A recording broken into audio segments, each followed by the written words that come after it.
Yo, what's up? You're about to watch a small section, the best bits of a 1-hour rant I gave to my students live in my immersion program about social media. I'm talking about how to use social media to improve your dating results. I'm talking about texting, and I talk about why social media is toxic and how to avoid that. So if you're on the one hand maybe scrolling too much and you're not using Instagram properly to help you with dating, and on the other hand, maybe you have trouble with texting, maybe it doesn't feel natural to you, maybe you really never know what to text a girl after you met her, then this video is for you. Please enjoy.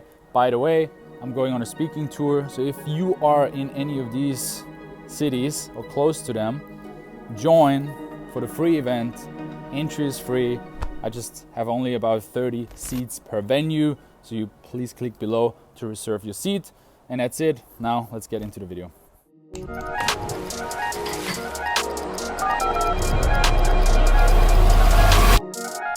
The huge shift, the huge difference between texting and social media texting is that it's more interactive, and it's way deeper grounded in storytelling and visual storytelling, which is beautiful.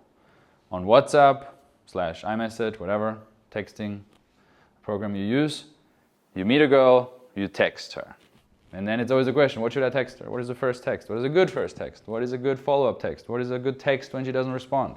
What is a good text to invite her to a party? What is a good text to get her out on a date? And I don't know. None of it, because just do it on social media. Have a good profile, create investment from her side, and then you shouldn't rely on being a fucking Shakespeare when you're needing to ask a girl out on a date. You should rely on this, right? Not that little, like texting for me is like, it's like here, texting. Just like, sure, if you're good at it, it's not bad, but I definitely got away with it not being good at it. Just like, if this sucks, if you have shit social media, and you maybe didn't even make a good impression on the street, you didn't properly pause, you didn't create investment, you didn't ask her good questions, like, how much is a great text gonna do? You know, it's like bullshit. Like if you have a company and your product sucks and your marketing sucks and your employees suck and your shop sucks and your website isn't clear, like just because you're sending out a great marketing email once is not gonna make people buy your shit, right? Versus, I mean, the analogy was like, I love Louis C.K. as a comedian, I saw one reel once for 10 seconds and I instantly bought his next special. Like, you know, it wasn't a great, I was like, hey, it's him, I love him. I'm sure it's gonna be fine. Bye. Shut up and take my money. Visual storytelling is so much more powerful because instead of us sending now a text to a girl, we can put out stories. We can share how we see the world. We can put out, hey, now I'm here, now I'm doing this, now I'm with this person. And then we can see who responds. And responding mean, are they engaging with our content? So are they commenting? Are they liking? Are they sending emojis? Are they sharing stuff? Are they watching? I mean, you know, consuming us is also a form of engagement. They're engaged with us, maybe over a longer period of time. And then maybe there's like a few girls you kind of like have on the radar and you can check, are they watching my stories? I mean, the fact that we can check who is watching the stories, that's crazy. Like, what other platform can you do that on? You can't do that on YouTube, on TV, never. You don't know who's watching, right? And here you literally have a list. That's crazy. So that's amazing, because then it's kind of proof. Like, if the same girl has been watching my stories without even engaging, well, without even liking it for 3 months, it's like, all right. I mean, she's at least somehow interested, right? She's not turned off by me. She didn't block me. She didn't unfollow. So that's good. That gives me permission now to also engage. So she built investment over time through the consumption of my content, and I can cash in those chips by texting her. And then what then the text is doesn't matter that much, because she knows, hey, it's this guy, I've been following him, he's cool. Probably if he texts, it's gonna be fun, it's gonna be a cool offer. Hey, he travels, is adventurous, is comfortable around girls, and does cool outside stuff because it's Alex and I know his profile. Well, I should respond to him. Maybe I can go on an adventure with him, right? Like, the only time I get like negative feedback from my stories is from these exact type of girls who I lived with, of like, want to change the world, hate capitalism, but are broke as fuck, and rely on government benefits. So, and it's just like, good, that's a good sign that they are outraged by my content, because I don't want to have anything to do with it.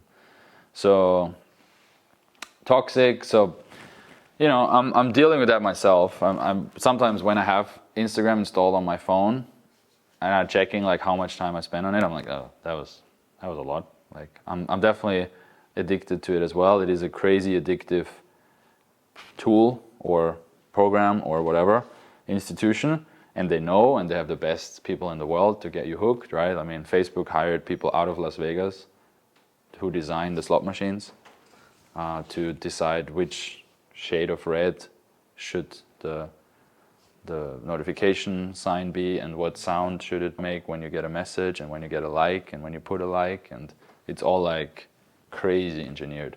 Yeah, I noticed that when I was like flying and I knew I had no reception in the air. Yeah. Yeah, when I pull out my phone, I just find myself automatically tapping open Instagram. Yeah. I was like, fuck. It's crazy. Yeah, so we're all hooked, and we want to deal with that, because it is a waste of time to mindlessly scroll and engage. So, create versus consume.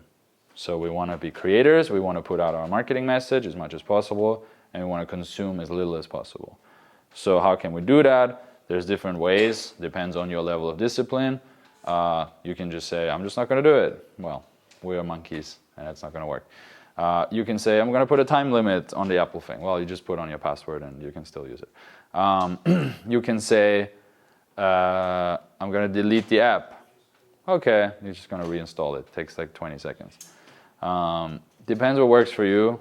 What I found for myself is either having an assistant who does the posting, and she has the password and she changes it every like Sunday, and then gives it to you on Friday, for example, or on Saturday. And so you have like, on Saturday you can check social media, and then the password is fucking changed again, and she doesn't give it to you again. If you can establish that level of trust with someone, that's a solution. The other solution that worked for me is I have two phones, and one is my fun phone and my work phone. And on the work phone I have like Notion and messaging and Telegram and notes and spreadsheets and database stuff. And on my fun phone I have Instagram and Reddit and Twitter. And it's a clear physical separation, because it's a big problem to have the productive stuff here and then the shitty distracting stuff like right here. It's like way too close. But if I have two phones, I have it in my hand, I'm putting this away now in the drawer, and now I'm working, and now I'm like, okay, I did good work today. I think I can reward myself. It's like I can eat a cookie. But if the cookie is constantly in front of me, I'm just gonna eat cookies all day. So that physical separation helped me the most. And then you just have to make sure that you have it off that thing. Yeah, so totally, like it's a drug. Don't consume. It's gonna fuck up your standards. Also, on that topic, I don't follow any girl who I don't know in real life. Including cold approach? I don't really follow girls from cold approach, yeah. But so like if you ask for their Instagram, like what do you mean? Like they add me and I don't add them.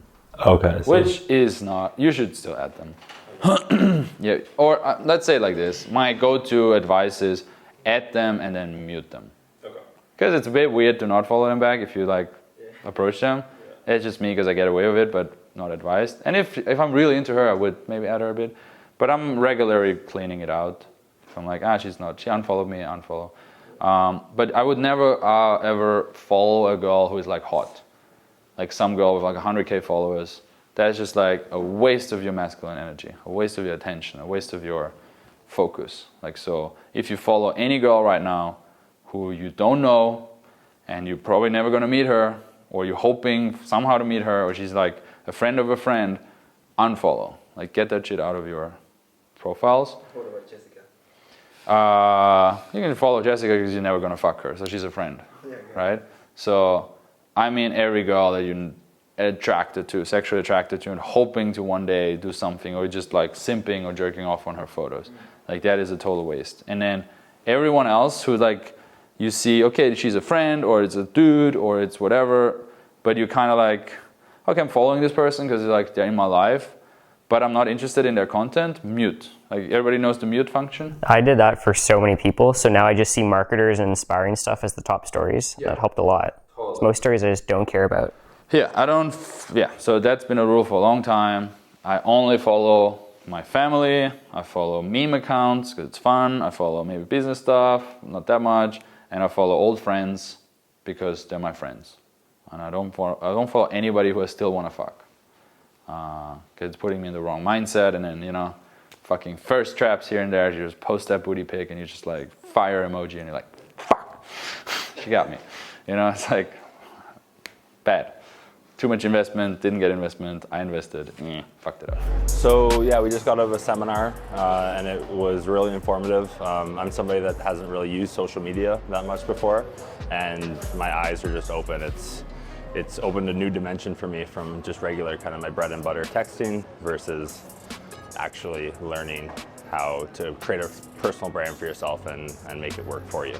The most interesting topic for me, I would say, would have to be the piece on how women actually look at your social media as a resume kind of, and how it's a prerequisite to actually learning how to, it's something that they'll share with their friends and they'll get confirmation on, or they'll even agree to go out on a date with you. So that was something that was very eye-opening to me, and looking back in the past has been something that is